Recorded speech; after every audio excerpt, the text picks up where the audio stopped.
Welcome to GGL news. Kurnool జిల్లా ఎమ్మెగనూరులో ఉద్రిక్తత. ఎమ్మెగనూరు పట్టణంలో ఉద్రిక్తత పరిస్థితులు నెలకొన్నాయి.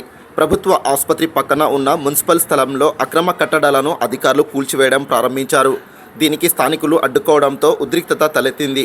ఈ చర్యలతో 64 కుటుంబాలు రోడ్డు పాలయ్యాయి.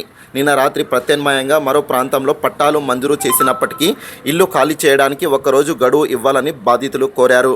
అయితే అధికారులు వినిపించుకోలేదు. పండగలు సమీపంలో ఉండడంతో పిల్లలకు 10వ తరగతి పరీక్షలు జరుగుతున్న సమయంలో ఇళ్లను వెంటనే ఖాళీ చేయాలని చెప్పడం అన్యాయమని బాధితులు ఆవేదన వ్యక్తం చేస్తున్నారు.